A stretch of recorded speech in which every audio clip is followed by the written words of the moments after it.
Hurling 1234 says, was at Cork v Clare. Cork had 7 players under the age of 22 against a full-strength Clare team. Cork midfield of Roach and Toomey snuffed out Tony Kelly to an extent.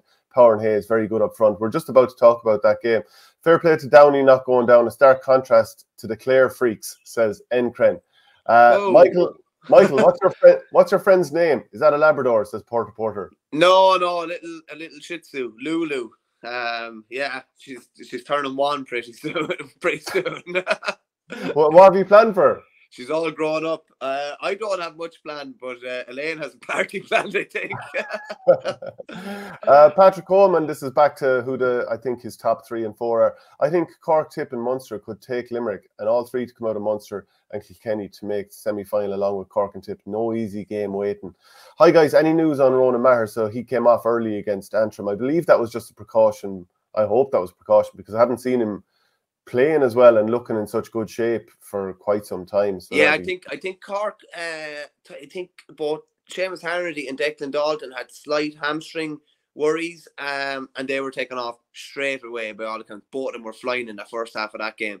We might just get into that game now because I believe it was a brilliant first half, really high scoring first half, and then it was an absolute phony war in the second half. It finished 8-6 or something in the second half, and then they ended level. And as you say there, as one of the commenters said, we talked about Tony Kelly being kept scoreless, for the first time in a long time 2 weeks ago, and it's happened again, which is very, very strange. Is that a bit of a worry? Is that a bit of a worry going into the Munster Championship? Probably I have to say it's a small bit of a worry that he's not lighting it up, maybe, but I'm sure he'd be ready to light it up when he needs to. It depends on how much of this is a phony war. So, fair enough. You go to some of the match reports, and so I'm looking at one in the Indo about this match, and it's called a phony war. And you'll see this about lots of games, but it can't be the plan that Tony Kelly, for his own confidence, no player out there is happy to go through challenge matches where they're not scoring. They want to get the score sheet, feeling good about themselves, getting on the ball, all that kind of stuff. If Tony Kelly's getting on the ball, he is going to get on the score sheet. So it would suggest that he's not getting on the ball that much, or he's getting on it in the wrong parts of the field, which will bring us to Desi Hutchinson a little bit later on. Maybe Stephen Bennett, who of course hasn't been available for every game, but he went through the entire league without scoring from play. I mean, these things are little worries going into the championship. Last year, Tipperary put Seamus Kennedy on Tony Kelly, and Tipperary were poor for a lot of that game, especially in the first half. But Kennedy, when Tipperary were poor, very much came out on top in that battle. And maybe he won't be on him this year. Maybe he will. But I think Tipperary would be like, good. Glad to see that he's not firing at the moment. Well, I don't think, from playing and from being involved in the sideline as well, you can't just turn it on with a team. That's why I don't buy this idea of, we're holding something back or completely different tactics or anything like that. Because, or playing somebody in one position, i.e. Desi Hutchinson, for example, and then all of a sudden he's going to go into the inside forward line and he's going to light it up. You have to be playing in that position. It's just that bit of familiarity. And I know, say on Desi, he's played in that position all his life. But you can't just... I just don't think it works like that, to be honest with you. I don't think you can flick a switch and everything's going to be, completely different come championship. I think from Tony Kelly's point of view, I think personally and collectively, they'd probably like if he was, hitting 2 or 3 points and lighting it up a bit more than he is. Now, a player like him, I think you would trust the fact that he's going to be 100% right come summer, or come, I hate actually that now that you can't say really come summer anymore because it's the end of April and start of May or whatever. But you would trust a player like that he's going to have himself absolutely hopping off the sod. But I don't buy the argument of, we're being cute or we're doing, I don't think that's reality, to be honest. If you're in your first year as manager, are you going to play a lad out of position throughout the league just to hoodwink some teams come championship and therefore not have a clue yourself how it's going to operate, when you get to the championship matches? Not in a month of Sundays would you do that. No way. If you were playing, and there's not a lot of video footage available, if you're over a club team and you're playing someone in a league game and you think you have a weapon with, say, a mass destruction that can really hurt a fullback or a cornerback, you might play him out wing forward or centre forward or something like that. And maybe, like the one I said to you about Izaki and Pádraig Matter, that you might just let them get too familiar with them. But that's like one game. You're not going to do it the whole way throughout the league, Do you see David Fitzgerald getting off with this red card? Like we're expecting an appeal at this stage. I'll just bring it up on screen here for anyone who hasn't seen it. But this will be Buff Egan's footage. Fitzgerald, two big men. Two big bulls. Okay, so it's like it's pushing, it's dragging. No, it's a little bit untoward, but I don't expect. Well, John, how do you get off? How do you show? Like he did make contact with him. Yeah, he did. So how do you? I'm just wondering, how do you get off? If you get me. Yeah. Do you know what? In my head, I was thinking, oh come on, there's very little in that. Like Owen Downey's fine. They're all fine.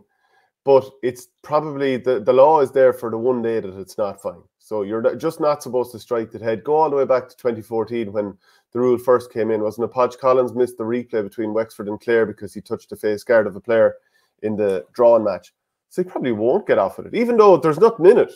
But just if you do want to enforce the rules, you know, and kind of tell people it's not okay to interfere with the face guard, etc., you probably can't get off. Well, it wasn't like the Rory Hayes and Peter Duggan thing last year was like, you know, that was a technicality or whatever. Like that was, by all accounts, or it was, you know, it wasn't done properly off Squailg, or there was some sort of a loophole that they were able to get out through. Whereas Congress introduced rules now as well where you can't appeal and get off on something that's kind of is subjective, the word, or something very small that, you know, is basically meaningless, and you're basically, you know, getting out through a loophole that shouldn't be there. So I'm not sure, like I'm not saying that, listen, that is a red card by the letter of the law. You don't like to see a lad sent off, and even Tip will probably be happy that he's not playing, but you'd be happier if they had their best team in another way too, from a neutral's perspective. Oh God, no. Yeah, but I'm not sure how. I'm just not sure how he gets off. You know, I'm just not sure how he. I don't know. Like, it's not as if they have a video that can show that he didn't do that. Do you know what I mean? Yeah.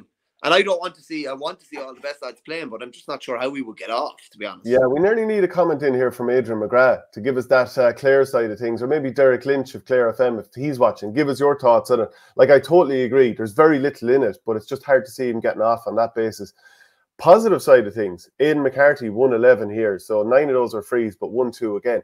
Like, after missing last season, the man is fairly well on fire. Yeah, and like if you can have a forward line or a midfield up where Aidan McCarthy's flying, Tony Kelly's flying, Peter Duggan is flying, David Fitzgerald is flying, if available, like Clare are going to rack up big scores. There's no point in saying any different. And you've got your Ian Galvins, your David Reedys, you know, they have an awful lot of good players. Yeah, I actually get it now at this stage. If that was a Clare fella, he would have gone down to his Porter, obviously referencing last year's Munster clash when Grode Hegarty sort of, I don't know, pushed out a little bit on Aaron Fitzgerald and he went down, and, you know, it was obviously not the greatest spectacle, but that's obviously what that's about. So late on in the game, Clare were behind. I think McCarthy had scored 3 frees in a row, and then Conor Cahalan and Conor Lahan, they got a point each to share the spoils. And it means that Cork remain beaten for the champ or for the league. And think of it this way: they came back to do what they did against Wexford, picking up a victory in injury time. They came back to beat Limerick, albeit Limerick were running the bench. They've come back here late on as well. They're starting to show that as the game is kind of closing out, they have the mentality to stay going. League or no league, I think that's a very good quality for Cork to have. Well, it's probably not something that we would have seen too much in recent years, so it's definitely a plus. And as one of the viewers said there, there's an awful lot of new players. I think they finish the game yesterday with 3 guys that had played in the All-Ireland quarter-final last year against Galway, or 3 guys that had started against Galway. There's an awful lot of new faces in there. Even I think it was Rob Downey, I think that David Fitzgerald made contact with. I think he was actually out centre back yesterday. I think it was Rob. No, I thought it was Rob, because he was named at 6. I only got to see the highlights of the game. I thought it was Rob. Maybe it was Owen. I thought it was Rob.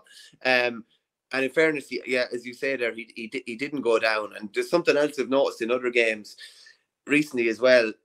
Like, there's certain players that are literally running into a tackle and raising their arms like this, just looking for a free. Definitely saw it 3 or 4 times in the Waterford Kilkenny game yesterday. It was ridiculous, isn't it? Yeah, it was particularly pointed, I thought, in that game. And the only way that's going to stop now is if the referee, you know, when the player generally stops and they're just like looking for a free, is if the referee blows them for overcarrying or blows a free the other way. Because I thought it was mad. There's certain players in particular who are actually in space getting the ball, and they're actually running into lads. And like as a defender or as an attacker or whatever you're doing, whoever's the defending player in that scenario, it's very, very difficult when a lad is just running into you like that. So if I was a referee, I'd nearly be starting to call foul on those type of players. But back to your point on Cork, again,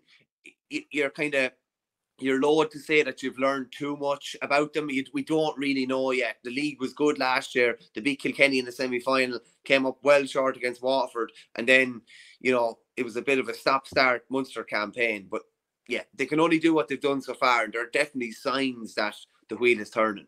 Yeah, you're right. It was Rob Downey. Owen wasn't in the squad yesterday. Paolo K says that John Donnelly is the best at that. I presume that's putting the arms up going into contact. Oh, I would have said there was a better player on the field yesterday than John Donnelly had. Now, to be honest, yeah, there's a few across the board. Darla Han says met a fella at Mass, and he told me that Cork hurlers were very bad. We're top of the league. Would crib over anything.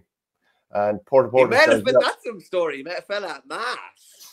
Yeah, I think we need to hear more about that. But some of the other players that kind of stood out for Clare, of course, John Conlon, we know how important he is. Aidan McCarthy, we've already mentioned. Conor Cleary was very good.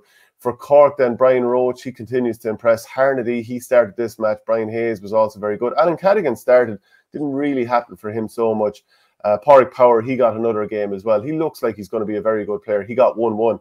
And after doing it against Wexford, like the options are building, like one of our commenters earlier said, 7 players under 22 in this team for Cork. Like Pat Ryan's very much doing it his own way, isn't he? He definitely is. But if you look at players that weren't options to them last year, Pádraig Power, Brian Hayes, Ben Cunningham, Declan Dalton, who wasn't in the squad last year, there's 4 alone in the forward line. Not to mention Owen Downey, Brian Roach, and a couple more. Like there are a lot of new faces in there, all of whom have impressed to varying degrees. Yeah, Seamus O'Well says Keane Kenny does the old Larkin trick, all right, arms up and stops moving. And Patrick Coleman, last year's league was affected by 2 teams. Limerick started slowly and were trying to win games, and Waterford doing what Waterford do, collapsing. Wow, Patrick Coleman is going in heavy today, isn't he? Keep it coming, Patrick. We love to see those passionate comments. Catnap, Cork will need the options as the injury list is scary, but it's also scary for other teams. I mean, Darragh Egan, he mentioned it. We'll come to it. Cork, like you said there, Tipperary have plenty. Waterford have plenty. It's definitely an issue across the board.